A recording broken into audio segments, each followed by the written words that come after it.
Welcome to the West Virginia Case Podcast, hosted by Les Odell. Join us as we dive deep into all things strange, including Bigfoot, aliens, ghosts, and more. Pull up a chair and set for a spell. It's going to be a great time. Now, without further delay, let's get the show started. Ladies and gentlemen, may I have your attention, please? The show starts in 10, 9, 8, 7, 6, 5, 4, 3, 2, 1. Hey folks, welcome back to the West Virginia Case West Virginia Case Podcast. Sorry about that. I want to welcome everybody back. Thank you for coming. Tonight's going to be a pretty interesting talk with Tammy Thrasher. But first, before we get started, I want to give a couple things or say a couple things. I want to say, please hold Bill Rigby, a friend of ours, with the Ages of the Unexplained. He's a founder. Can you please hold him and his wife up in your prayers? His wife's having some health issues, and we hope they get those sorted out soon.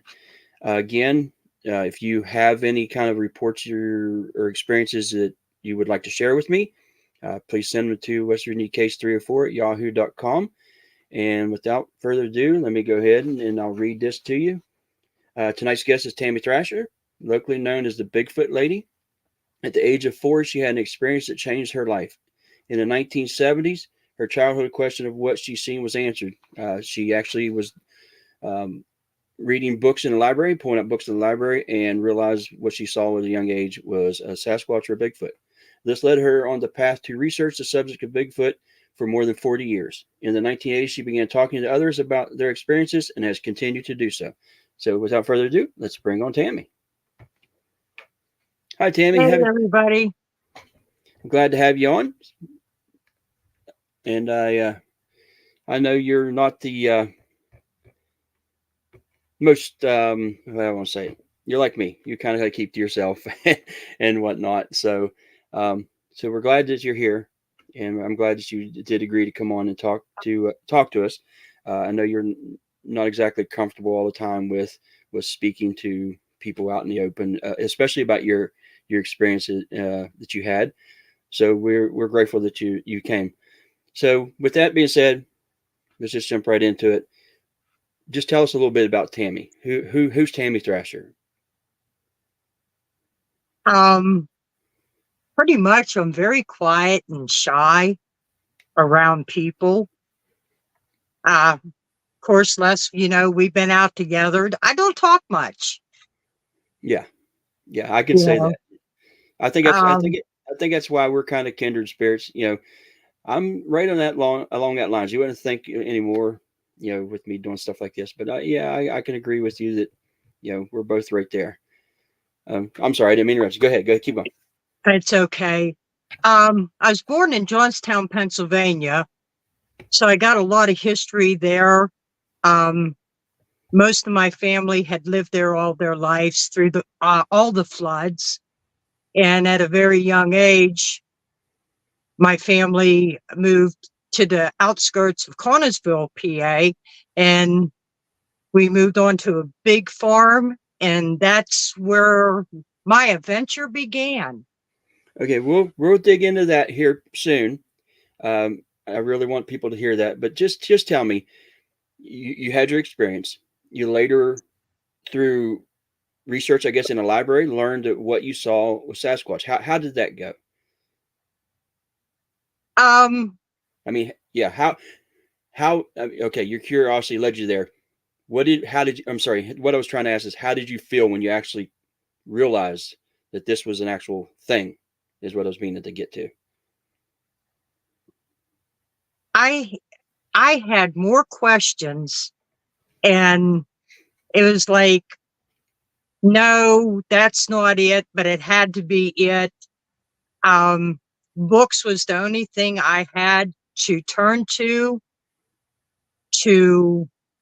I guess, verify that is exactly what I seen. And you just didn't talk about things back then. Yeah. Because even of speaking of UFOs, everybody laughed and joked. So it's something I just didn't mention. But I really dug deep in the library to find out everything I could. Right. So that led you into talking to other people with their experiences.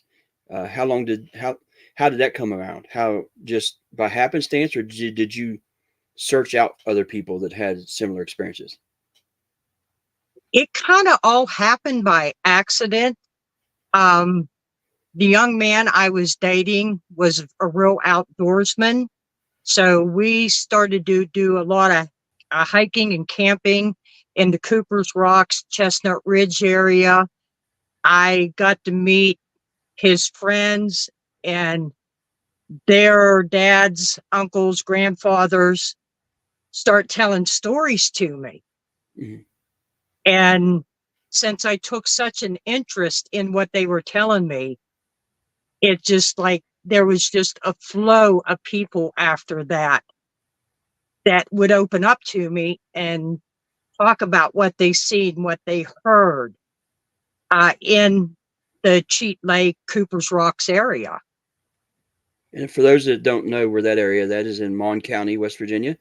It's pretty. The Cheat Lake or the Cooper's Rocks area is a state park, correct? It is a Yes. state park, right? I do know that you and I have researched that area, I guess you say, or hiked some of that area, and I have talked to a couple people there. And there was one individual I talked to that told me he wasn't very old. I mean, he was younger than you and I, and I remember him telling me, when I asked him, "Has you ever seen anything strange in this area?" And he said he hadn't, but his grandfather would tell him that not to go out at night because the beast or the black beast or something like that would get him. And he said he does remember hearing screams and howls. And this was probably back in the 70s and 80s that he was talking about. And we were together, you and I were together here recently on a hike, and you brought up something similar to that. Can you share that? Yeah, when I moved to the Cheat Lake area, I was an avid hunter and I lived with my grandfather. And I was going out one morning and he warned me about the big black dog. And I wasn't sure what he was talking about, but I soon learned the legend was if you seen the big black dog, that would be the last time you would see the big black dog. Yeah. Is that what did he mean by that? Does it mean that you would pass? I mean, was it like, would you pass away I or what? guess he meant that it would kill me, take me away. I'm not real sure. I But he did put the fear in me, Okay. you know. And we lived in the Cheat Lake area at the time. What is the most, I guess, a memorable account to you that you've taken from that area? I mean, you've also researched in Pennsylvania and things like that. But what about that area? What's one that you've taken that sticks out to you? I guess the report I took that happened to a young child back in the 80s. And that young child is now my son-in-law. And his report really stands out because it happened at Cheat Lake. They called it the Backwaters, which is Morgan's Run. And Mm-hmm. this was back in 83. Uh, his mom and dad decided it was a nice day and they were just going to just go out for a ride, take some sandwiches and stuff. And they ended up down at Backwaters. and which was totally different from nowadays, and just walking around and stuff. And they heard a very loud splash in the water and was curious what was going on. So they started to get closer to look. And his dad hollered out, "Oh my God, there's a bear swimming across the water." Hmm. And his mom was a veterinarian nurse or something like that. And she said, "No, that is no bear." And as it got closer to the other embankment, when it stood up, she or he hollered, um, you know, that's a Bigfoot or something to that effect. And with him being so little, his dad scooped him up underneath his arm and took off running. And they went back to the car, and the creature did come all the way out of the water, grabbing a tree on the embankment and pulling itself up. And it didn't walk up the embankment, but it walked parallel to the water line.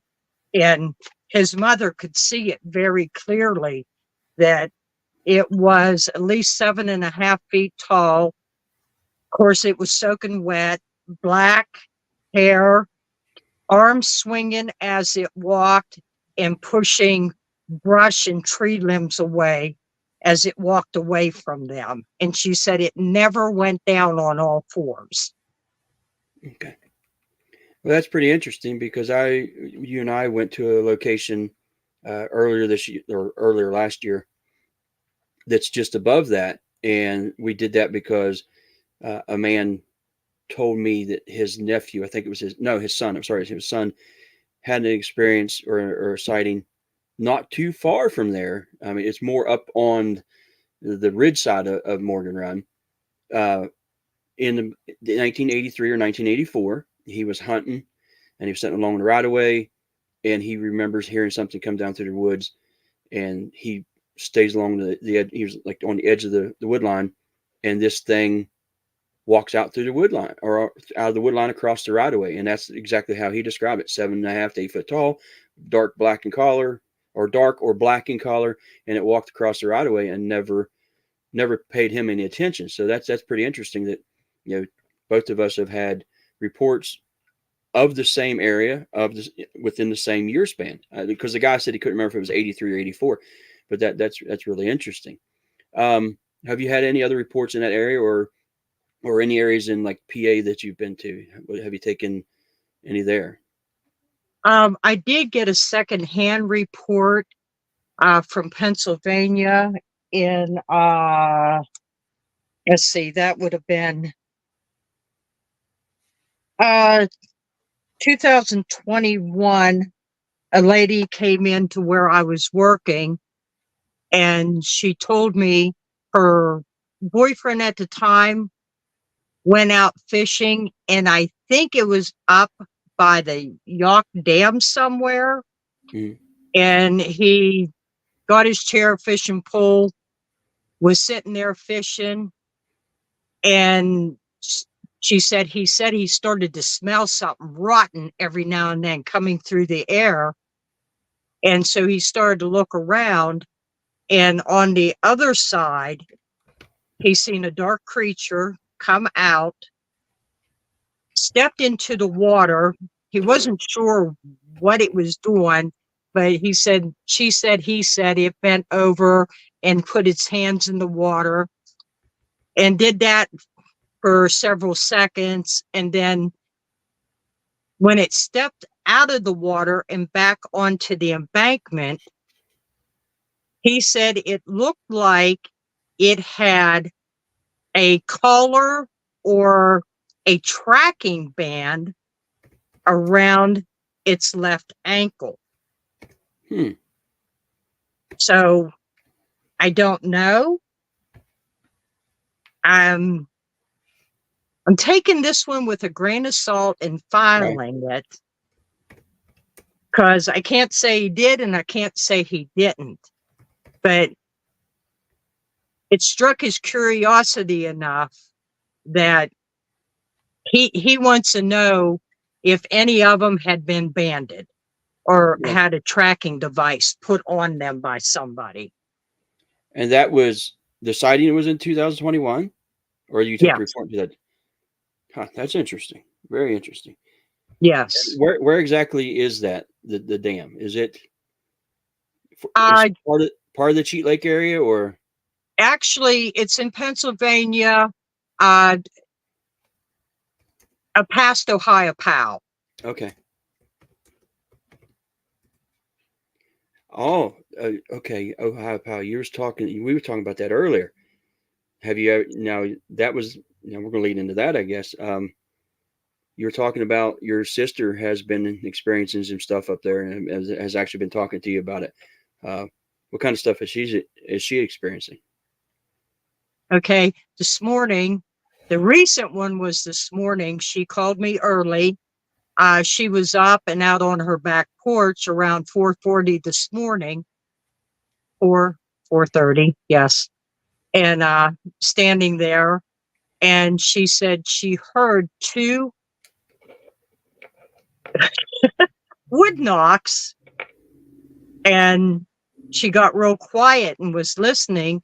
And she says in the far distance, she could barely hear, but she heard a howl return. Okay. So I thought that was kind of cool. And what else has happened in that area recently? I was up there several weeks ago, and I was standing again on the back porch, and on her back porch, it goes out and it drops into the valley, and you can actually see the other mountaintop from her porch. And I was standing there, and I could actually hear whooping echoing through from the other mountaintop. Like, So, how far away is that? How far you estimate? oh, I'd say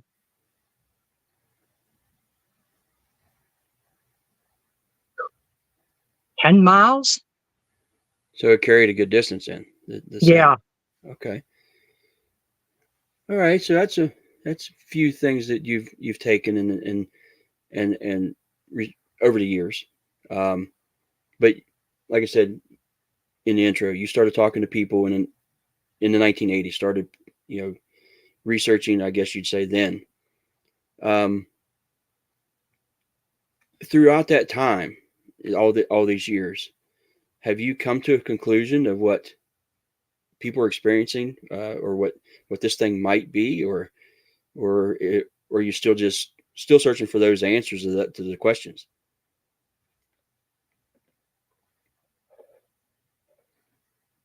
Throughout the years and what I have read and learned and listened to other people say, I know for absolutely sure as a child what was up in the woods with me.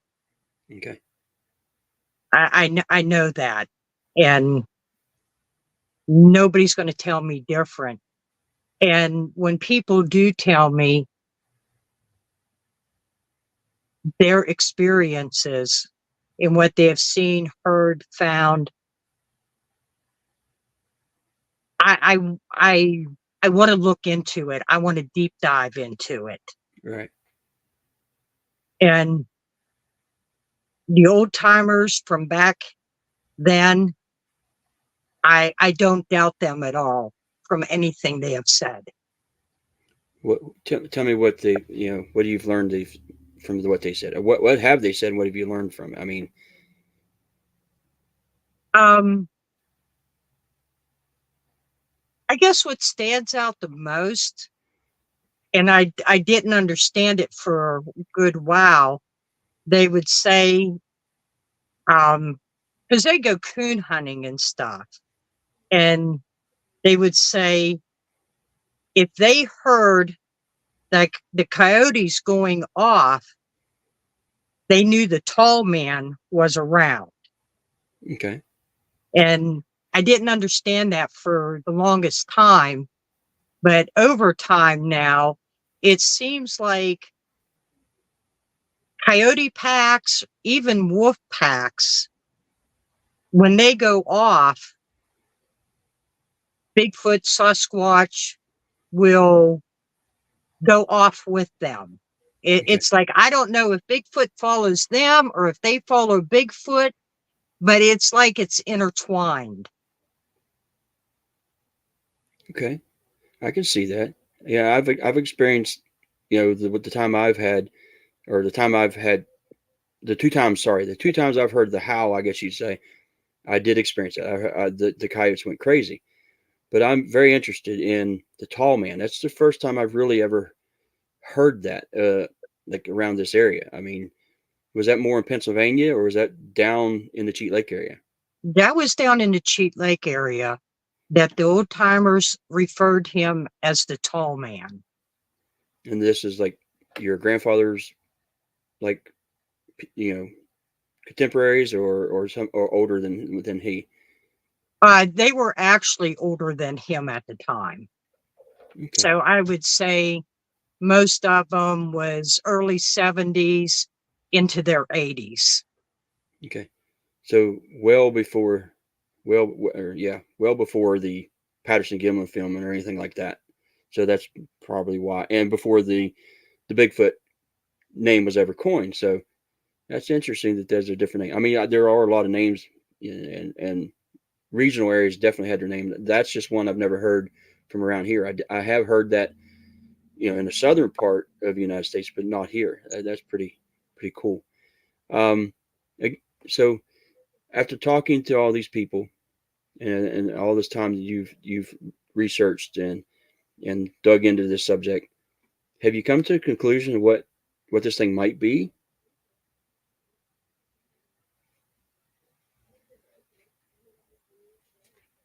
No, not really. I can't say an ape man. Uh, I don't know. I don't know what it is. It looks so human, but then again, it looks so big ape-like also. I don't know. Is it? Are you basing that off the reports you've taken and the people that you've talked to, the things that people told you? That and my personal experience. Okay. Well, I guess since we can just segue right into that. Do you mind talking about your personal experience? I mean, just as much detail as you can share with us. I mean, if you're uncomfortable with it, is it? I mean, is it okay to talk about it? Yeah, I'll talk about it. Okay. It was back in 1964. We had already moved on to the farm, and there basically we had farm animals. We had one neighbor. Their kids were in school, so I had no playmates.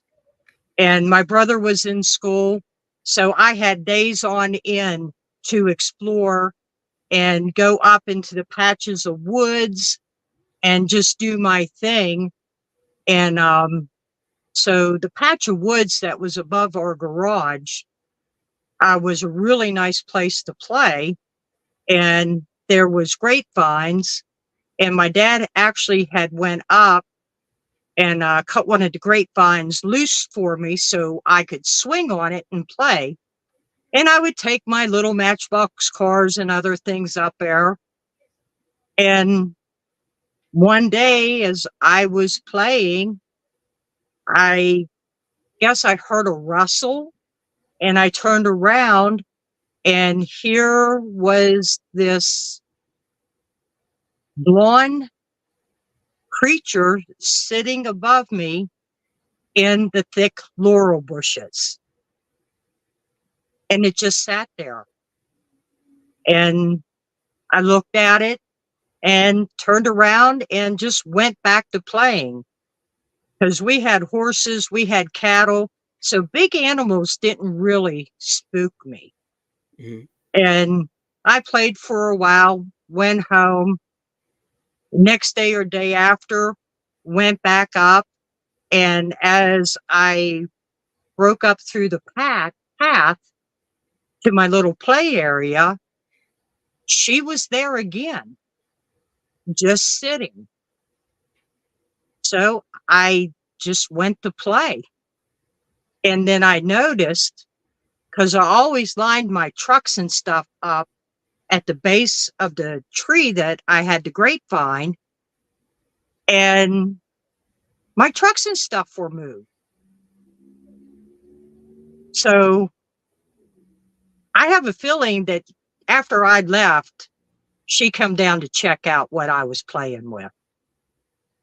And this happened, this was in the fall that this all started. So she hung out there most of the fall. I didn't see her again until spring, where I started to go back up to play. And same spot, she sat and just would watch me. So it was really cool. And I really regret that I didn't know what she was, because I think now, boy, what I could have got, you Right. know, handprints, footprints, hair, I could have got pictures of her. Yeah, but you were 4. You were, you never would think of that. So Yeah, it was just, she was just a big, fuzzy blonde animal, and she just sat there. She didn't bother me. So I was comfortable with her. you keep saying she. Was there something evident that you knew that it was a female, or it just gave you that feeling? It was just a feeling I had. She was so calm and peaceful sitting there. And I guess that's why I call her she. Okay. You know, there was nothing aggressive or anything. I'm sure females can get aggressive, Yeah. but as I look back on that through the years, she was young. I don't think she was full grown, Okay. because as little as I was, it would have took 4 of me standing shoulder to shoulder to get her shoulder girth. Okay. And I could have actually could have went up there and crawled up on her lap, and I would have disappeared in her lap. Even though that sound makes it sound like she was big, Hmm. I don't think she was full grown. Okay. Did she, I mean, how I want to say this. Um, did she do anything? I mean, did she move or anything? Did she make herself known, or you just, I know you said she watched you, but she didn't do anything like approach you in any way or anything? No, she just tucked herself in the laurels underneath, and she just sat. She as far I never seen her move. Now I've seen her blink, Right. but I never seen, she didn't move her arms, she didn't move her legs. Now maybe when I wasn't looking, Hmm. she would adjust or whatever you want to say. But I never, she just sat What and what are, just peeked at me through the laurel bushes. did you get a view of the face? I mean, if you seen her blink, was you able to see any more of the features? Oh yes. Okay. The pictures that, oh, excuse me a second. the pictures you printed off, Mm-hmm. you know, we were talking, I'd like to find a sketch artist Right. so I could get something drawn. But anyhow, I was going through the pictures, and so this is what I've came up with. And I don't know if you all can see it, but on this picture, the skin tone and the eyes match her. And then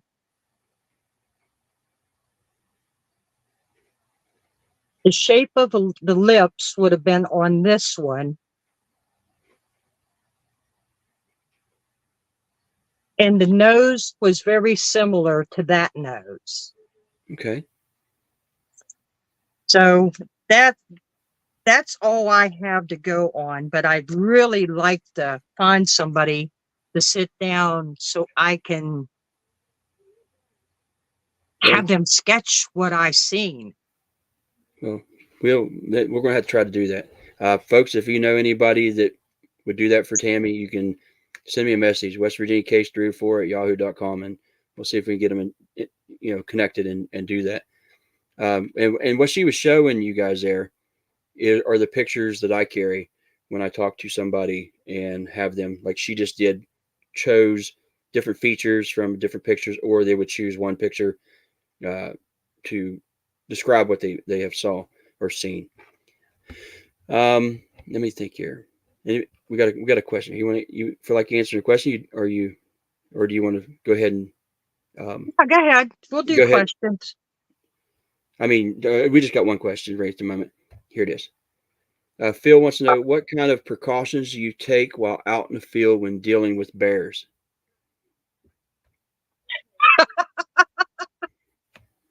Well, that refers to me and you, Les. Yeah. And that day we wasn't prepared as we should have been when we seen them 3 cubs down over the hill. Right. But I highly recommend bear spray and so on, because you never know when they're going to turn up. Right. Yeah. I've seen bears several times over the years. Not as many as what people think you will see. And every time that I've ever seen them, they run. They're gone. I do carry a sidearm. I do carry bear spray in certain areas where I don't carry my sidearm. But yeah, folks, Tammy and I were actually in that area where we was discussing about the Morgan Run area. We was there last year and was walking the trail, and there's a right of way, and I was like, hey, look at that. And we saw one bear cub. And then what did we say it was, like 50, 60, maybe somewhere 70 yards away at the most. Yeah. And then it ran and took off. And the next thing you know, here comes another one out from the woods, up on a rock, stood up on this rock, off the rock. And then here comes a third one. I'm like, okay, where's Mama at? And so we started worrying about where Mom might have been. But yeah, it's cool. It's cool we get to see them, but you definitely have to you have to be cautious for sure. I mean, especially this time of year, the springtime when they're up and moving around. Yeah, Sibylla Irwin does sketches. I've thought about contacting her. I recently friended her on Facebook, and I thought about contacting her. She does a lot of sketch work. Tammy, I don't know if you know who Sibylla is. She does a lot of witness accounts, a bunch of them. Now, I don't know if I know her or not. I'm trying to think of one you might know. I think she's. Oh goodness! You just have to look her up. She's well known in the Bigfoot realm as the person to go to when it comes to doing sketches for witness accounts. So yeah, we need to reach out to her. Okay. So what else you want to share? So just a little bit more of growing up on the farm. My encounter with her went from 64 the fall and spring areas, Mhm. 64, 65, into 66. That's how much she was around, but it was only mostly in the fall and springtime that I would see her. Okay. So your experiences lasted for 2 to 3 years then?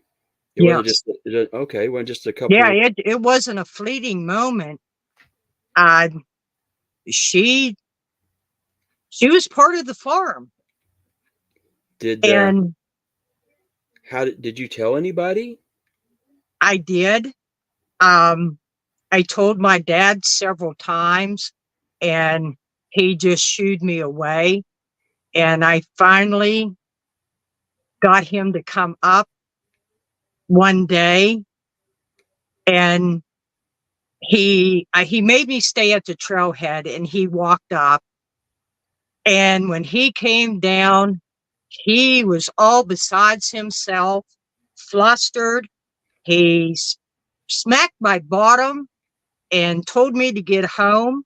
And when we did get down to the house, I went in, he was talking to my mom, and he made it very clear that this was the first and last time that it would ever be spoken of. And I was forbidden to go back up to the woods, which I'm sorry, that did not stop me. Yeah. Well, did he experience something or just was like, you don't know? I really don't know. I know I was in the living room. He was in the kitchen talking to my mom.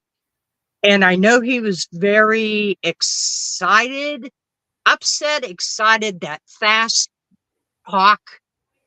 And so I don't really know what all he said to her, but I'm assuming that he did see her, Mhm. um, because there would be no other reason for him to be so besides himself and then forbid me to go back up there. Right. Was there ever anything else happen on the farm that you knew of that was later mentioned? You know, like he maybe mentioned something later in life, or your mom, or your brother, or anything. No, nobody ever, they never mentioned anything. But the older I got, there was a farm next door to us that I could actually walk to. And I was down, it was hay season, and I went down to help out to put the hay up in the loft. And the farmer that owned it, I thought he was picking on me, Hmm. and he would say, you know, don't climb up in the loft. How did he say it? Oh, I can't remember his words, but it was basically, he will get you. So, and he said that off and on every now and then because I love to play down in his barn. So thinking back on it, I'm wondering if he had caught one or so up in the hayloft. But he didn't make it clear what he was talking about when he said he would No, get. he didn't make it clear. Uh, and the reason I'm thinking that, because when we'd be down in the barn, he'd say, hey, you know, watch out for the black snakes. You know, there's a family of skunks down around this corner. And he didn't have no problem, you know, giving us warnings of what he has seen in the barn, other than what was up in the hayloft. He never said. Okay.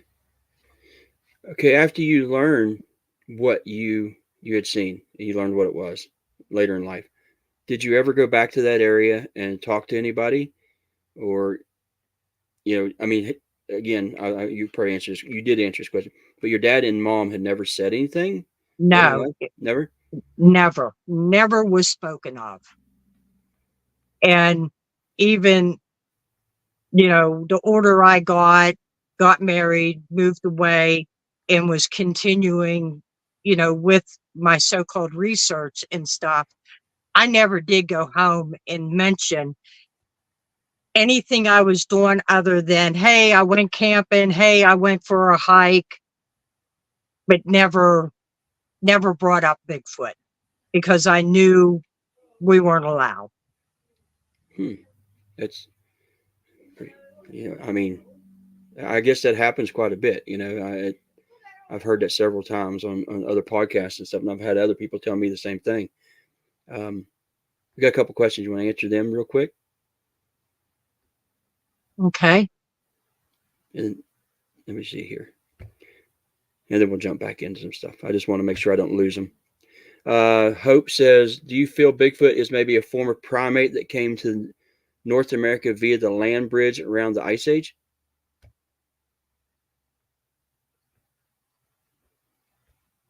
Well, it either, because, we had the Gigantopithecus.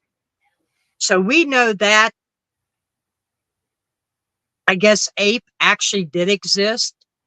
And most animals during the Ice Age, that's how they got from continent to continent, was to cross. I don't know if he actually existed here first or somewhere else first, but he's here. Somehow, some way, he is here. How he got here, don't know.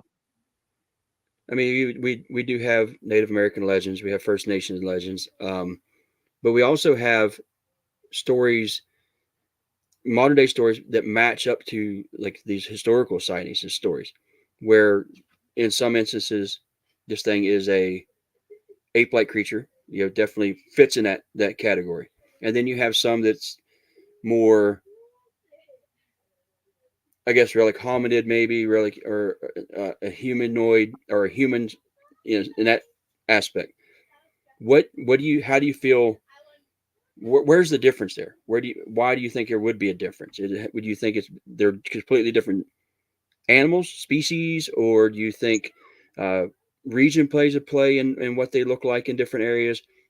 I mean, like you got the Patty out in Pacific Northwest. Definitely looks like a big upright walking primate, but has the features of a human with as far as like the bipedalism, the feet that don't have the divergent toes and stuff like like you see in primates.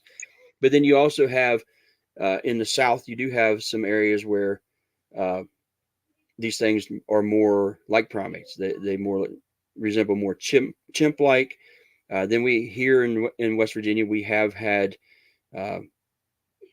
reports taken that are ape like, but are still humanoid shape, with upright with the feet, the bigger feet, or the normal human shaped feet.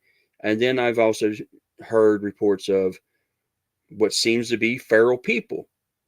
Do you think all of these are related, or do you think we're just dealing with different things? I don't think everything is related, because I guess this is how I look at it, and it's my opinion. Look at all the humans on Earth. We're all different. Sizes, color, everything. We're all different. All facial features are different. And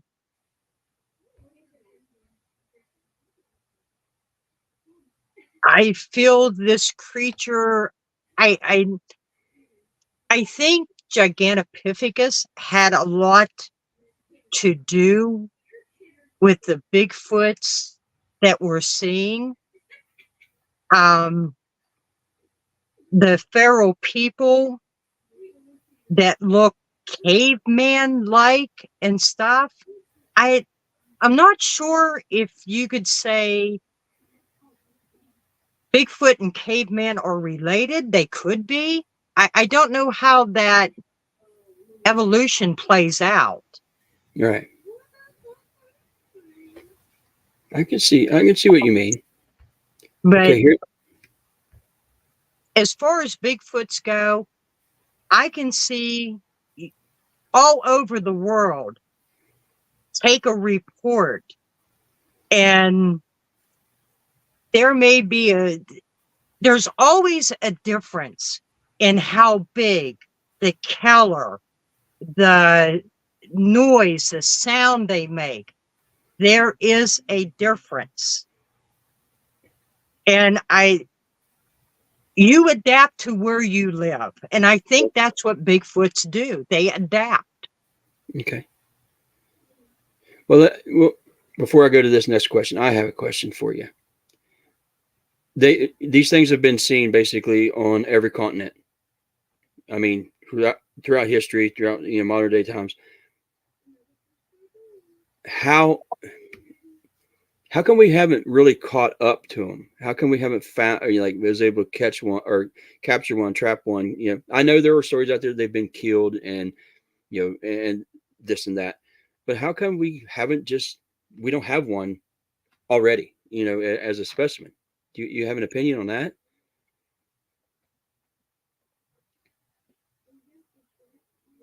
They are beyond clever. I don't know why. Honestly, I don't want one killed. If somebody would find one already dead, that's okay. I don't want nobody going out and trying to kill one. I really don't want nobody trying to capture one. I think that would be devastating to the creature. Okay. Yeah, I've heard the tales and the stories that, people have shot them and this and that, but I don't know. Do you think does that feeling come from your childhood experience, because you weren't, I guess, for lack of better words, you weren't threatened by this thing? You felt like it was, a peaceful animal. Is that does that come from that? Part of that does come from that. She showed me no fear. She didn't put the fear in me. And so I really don't fear them. I'm very cautious, because it's like any animal or human, you don't know. Right. And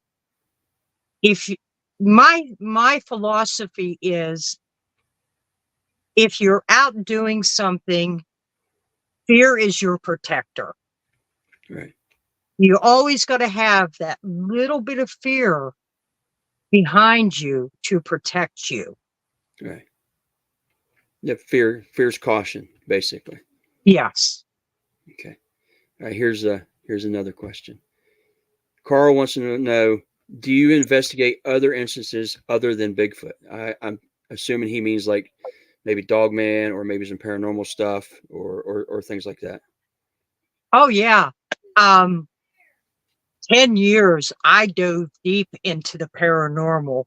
I even had my own little group of people, and we traveled to from the southern part of West Virginia clear to Erie, Pennsylvania, on ghost hunts and all kind of stuff like that. So yeah, I'm not stuck in one groove. I like the unknown, even if it's cryptic or ghost. I like it. Well, can you share something you experienced while you were doing that? Let's see.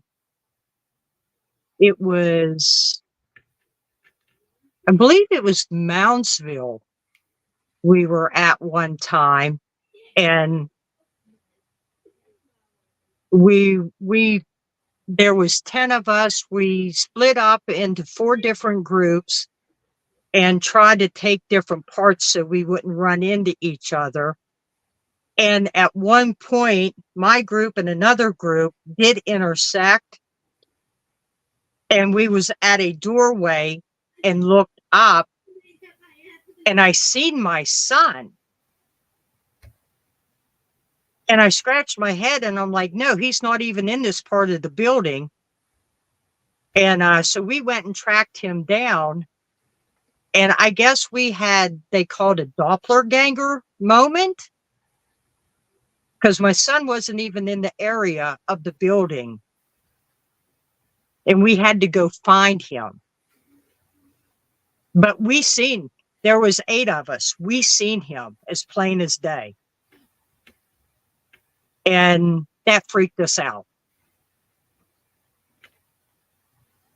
Yeah, Moundsville's a crazy place. For those that don't know what that is, that's Moundsville. It's what was the original name of it? The West Virginia Penitentiary, for the most part.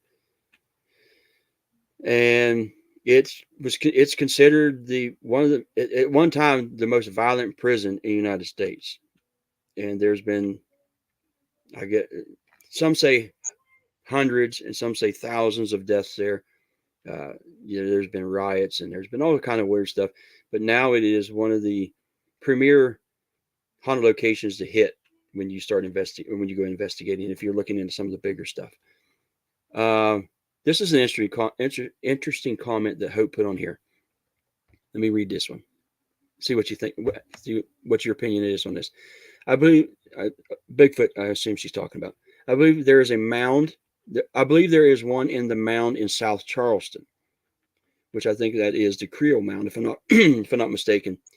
The giant bones at the bottom, I think American Indians honored them and buried them with their tribe when they were living together.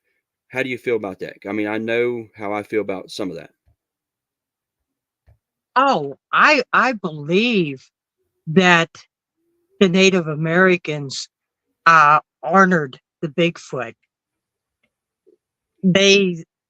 I believe for the longest time, they coincided with each other. They learned from each other. And I do feel that at one point in time that the Indians would bury them. I mean, to me, it makes sense. And I think the Bigfoots would also probably, when an Indian passed away, they would come and kind of pay their respects or do something. I think it was hand in hand for the longest time. Okay. How do you explain a lot of the Native American folklore where they talk about them being giant or cannibals? They would steal and eat their young. They would take the women and the children. I mean, and then there's other Native American tribes that talk about them being the forest brother. How do you think they was always friends with the Native Americans or just certain ones?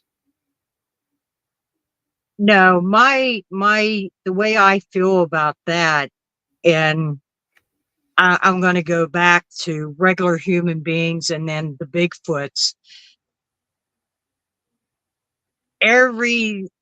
They have their own, I don't know if personality is the word for it, but I could see where there would be a bad group and then more of a docile group and even an in-between group. Because even the Indian tribes, there was very docile Indian tribes, but then there was others that were on the warpath. Right. And a Bigfoot stealing women and children. Okay, why not? Indian tribes did it. They would steal women. They would steal young children. So, plausible?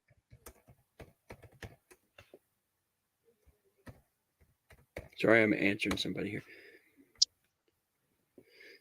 So, what about UFOs? I see someone mentioned UFOs here about some lights and stuff. Have you ever experienced a UFO?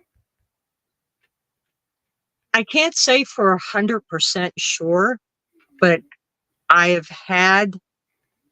seen odd lights. I guess the one I question the most it was in the evening. A fog bank was coming in, and I'm standing and I'm just watching it. And the fog bank in one area just started to glow. Hmm. Couldn't see anything. I looked ground level and stuff. I see no lights coming from the ground, coming across, but there was this light just lit up in the cloud. Don't know what it was, but it was so odd. I'd never seen anything like it ever again. And then it was gone. And the fog bank just kept moving in. Well, So I don't know. Something was trying to sneak through with the cloud bank and not to be seen. I don't know. okay. Well, since we've brought that subject up with UFOs, and how do you feel about how do you feel on the subject of UFOs and Bigfoot being related, that they may be alien? How do you feel about that? I mean, I know it's your opinion. Everybody has a different opinion, and I feel that everybody should express their own opinions. I mean, that's how we learn. So, I mean, if I know what I think about it, and I know what the next question I'll ask you, I know what I think about it. But as far as them maybe being a UFO and Bigfoot connection, do you think there is one? Personally, no, I don't. Okay. As much as I've spent out in the woods, kitty cat, sorry. I have never seen orbs or lights and Bigfoot. I've never had the experience. So I guess until I do, I don't think they're related. Okay. As far as orbs and stuff, though, I don't necessarily think that's alien related, but you haven't experienced either one. Have you taken a report or anything where a Bigfoot was seen, then a UFO was like nearby or seen, No, at the I've same time? never Never. Okay. never got a report like that yet. Okay. And I'm not this is just my opinion. I'm not anybody that has had an experience of UFOs, lights in the forest, Bigfoot there. Um, I'm glad they got to experience it. Yeah. You know, I would never call nobody a liar. I have just personally never experienced the two together. Right. I'm with you. I mean, I've experienced the lights, Now, the I orb. I've seen orbs, but never the two combined. Yeah.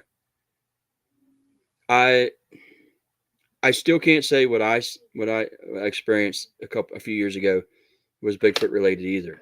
But I was in an area uh, during an investigation. A guy showed me where he had his sighting, and the funny thing was he wouldn't even say that it was a Bigfoot. He just kept telling me. He said, "But there's nothing else I can really say it was." But I can't really say it's Bigfoot.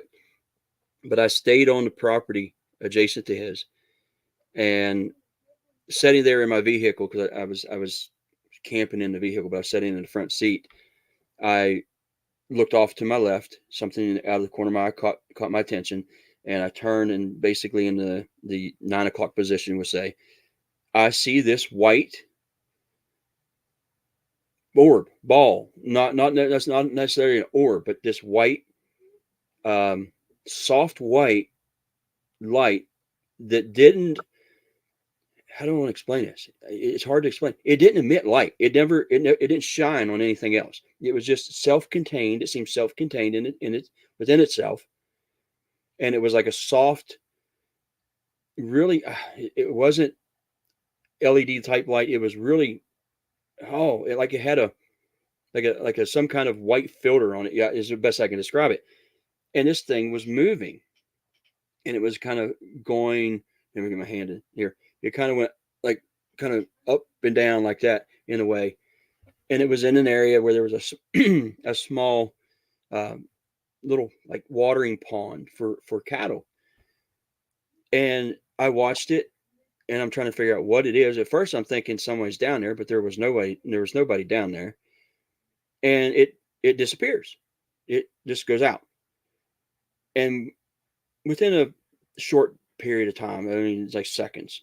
It went from like 9 o'clock position to about 10, somewhere near 10 to 11, and it pops up again, and it just does the same thing. It just floats along, and eventually just disappears and is gone.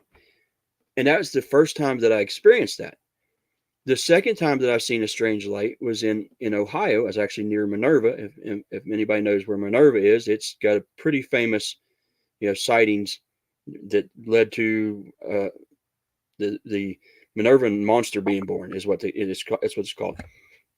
I was on a property where there was activity supposedly happening.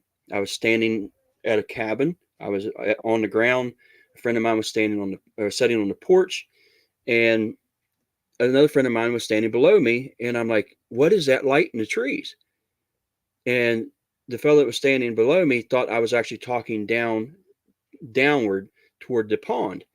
And my friend up on the porch, she, from her vantage point, couldn't see this, but I seen a bright red light in the trees, probably about 30 to 40 feet up in the trees. And it almost had the intensity of like a laser pointer, but there was no beam. There was nothing there that should have a red light. And I just see this red light in the trees. And as I moved around to get a better look at it, trying to get my friend that was standing below me to look at it, it kind of moved and then was gone and never did see it. And to this day, I can't explain what that was. And I still wonder. That's led me to having more questions about that. I mean, because you start hearing about now people starting to come forward with these stories about lights being seen in conjunction with Bigfoot. Whether they're connected or not, I'm not sure, but I have experienced those. And then we started talking about, just as Linda actually put that question, have you ever seen lights or orbs? Nancy Dobbins, I had some weird ones. She's talking about orbs. Nancy, I think somebody that I know sent me that. Sent me your video. I'm pretty sure. I think you said it was your brother-in-law. And Nancy also wants to know, Tammy, do you have an email address that I can send her some of my paranormal stories, since she says she likes them? Oh, okay. Do you want to share it? Yeah. It's Pink Pineapple 2017 at outlook.com. Repeat it again. Pink Pineapple 2017 at outlook.com. Okay. Marilyn, she is asking me a question here. To answer an earlier question, did I ever go back to the farm later on? Yeah, I had. I had went back several times, and each time that I had went back, new housing developments were being put in to the point that nothing exists anymore. It's all new housing everywhere. So the adjoining farm, our farm, and the other farm, everything's housing developments. So what little force that was there, it's no longer there. Yeah. And it breaks my heart. Yeah, I remember you telling me that. I would be heartbroken as well. Because I really wanted to go back and kind of have a reunion.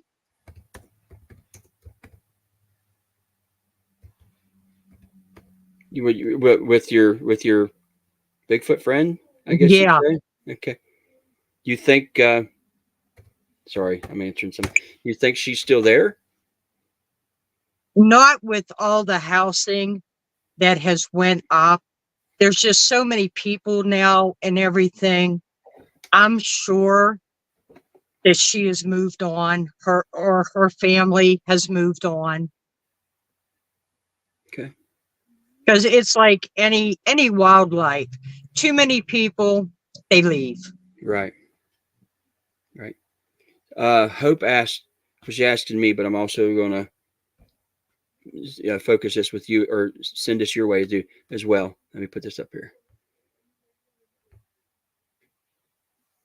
It says, Les, do you have any recent castings with you to show? Most of my castings, all my castings are that I've done, which aren't very many, are in the West Virginia Bigfoot Museum in Sutton.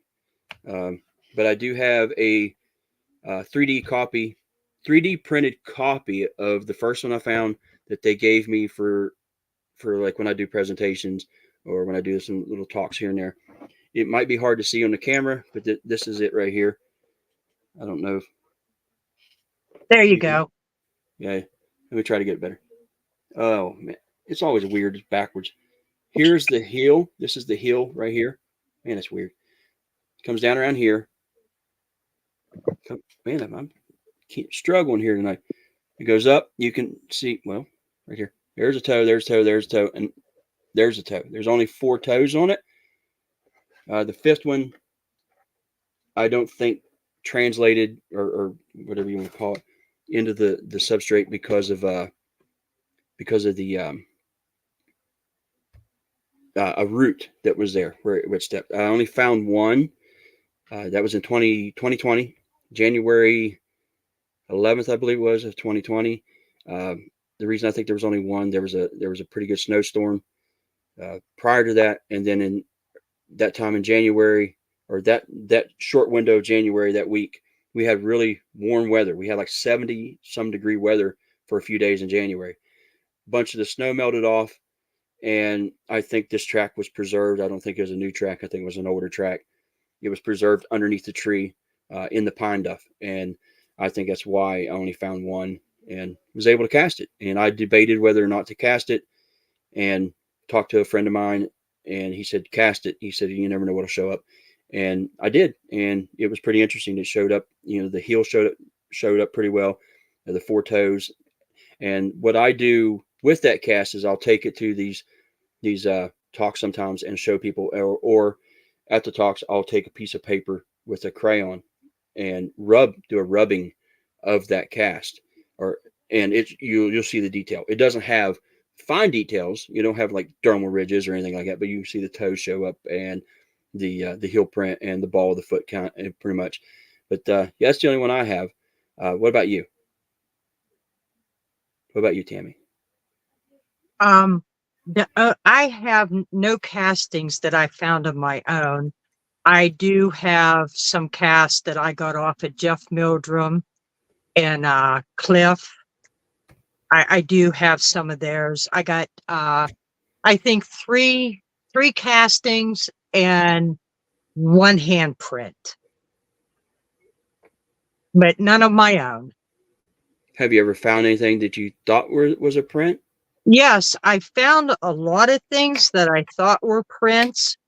And of course, it's always at that point in time, oh, I'm not going to need that backpack with my casting stuff in it. Mm-hmm. And so, but the ones I've found always look older, nothing really crisp and fresh, but it doesn't mean I couldn't have cast them. It's just, I either felt that they were too old or I didn't have my casting stuff with me. I've been there. I've found things that I was like, yeah, maybe it is.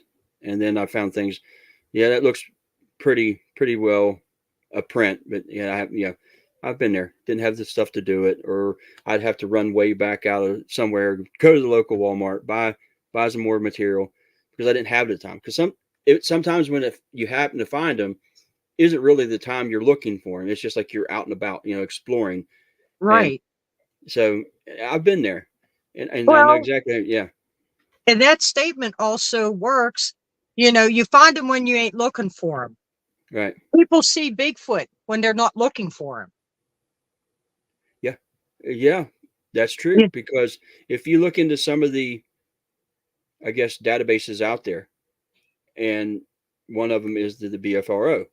The BFRO, I have friends that are with that organization, actually say that 85, I think it's 85%, if I'm not mistaken, 85% of sightings are by happenstance or road crossing. Majority of road crossing, and I mean there could be a lot of theories about that.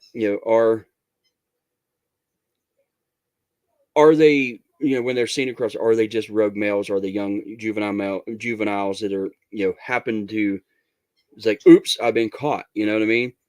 Um, and then there's the ones you see with hunters are out there, or people that are riding dirt bikes, ATVs, or just people in the woods. And they always, a lot of them always say they, when these things are seen, they're either like, oh man, you see me, you're not supposed to see me, like they know there's an awareness there. So yeah, I mean it, and the ones I've taken, I've never really taken one other than Billy Humphrey's sighting that seems to be like a large alpha male. Most of them seem to be were either maybe female, or there's, maybe a younger, not necessarily like small child size, but maybe a juvenile, not as quite as big, or maybe they're just not as big in the areas here as they are in other places. The only one that I've really taken that, well, I took one recently. The fellow told me he believed it was in the range of 9 feet, and that's probably the tallest one I've ever heard. Billy told me his was probably 8.5, and the way he described it and in the picture he chose puts it in like a mature, adult probably.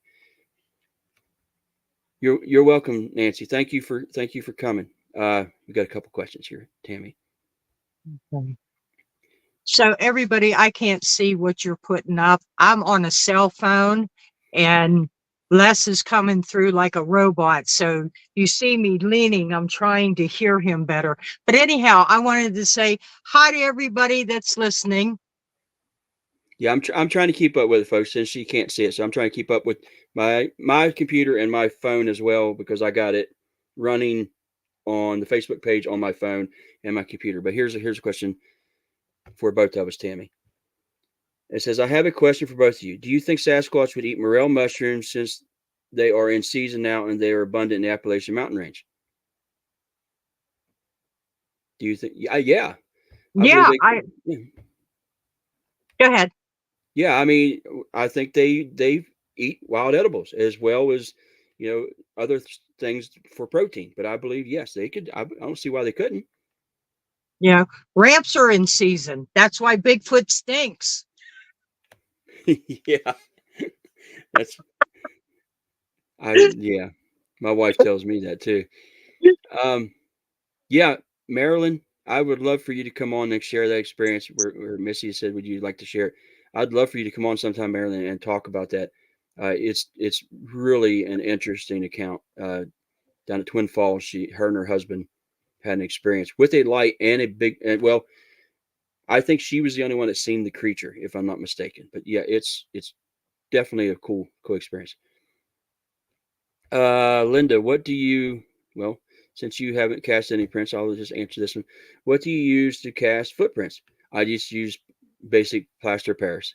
I mean, I know there's other stuff out there, hydrocal and stuff like that, but I just go out and buy the little 4-pound box at Walmart.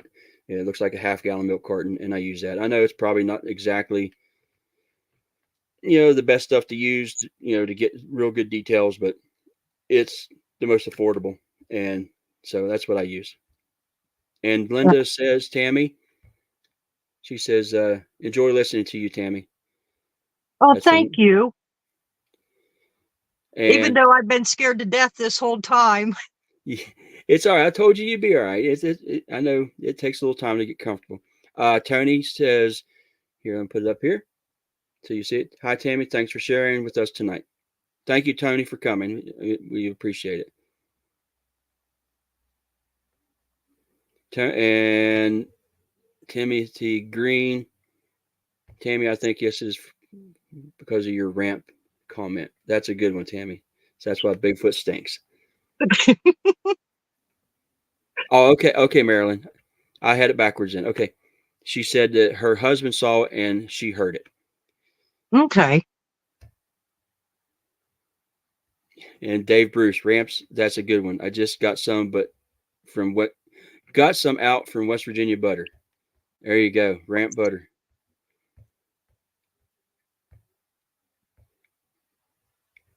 I think that's all of them. Well, Tammy, we enjoyed you coming. Enjoyed your knowledge and sharing your experience with us. I will be in touch soon. We need to get back out again. Hopefully, maybe we can do it this weekend. Like I Yeah, said, Steve said it's supposed to be okay Saturday, but really nice Sunday. yeah. Sunday, I don't know what I can do Sunday, but Saturday probably good. I'm just seeing what other people said. Thanks for sharing, Tammy. Thanks, Tammy. One's from Maryland and one's from Danny. They're saying thank you. And folks, I want to say thank you from the bottom of my heart for everybody coming. This has been there's been quite a few people in there tonight. Thanks, Dave. I need to get a hold of you. I do got you scheduled. Can't wait to get you on. And Linda, thank you. I can't wait to talk to Linda here in a couple weeks. Linda's going to be on here to talk about her activity around her home, and hopefully she'll share a little bit about her experience from the Point Pleasant area. Yeah, absolutely a great show. Thank you for what you do. Thank you, Timothy. Well, Tammy, thanks you for coming. We'll see you Oh, you're soon. welcome. And I'm going to put you backstage here, and I will chat with you as soon as I close out. All All right. righty. Thank you, everybody, for having me. Have a good night. Bye. Well, folks, there we go. Tammy Thrasher. Tammy is a good friend of mine. I'm so happy she come on.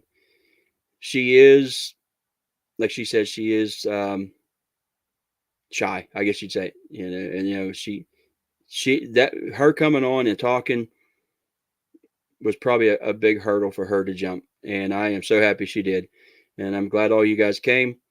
I can't wait to see y'all next week. And with that, we're going to be out of here.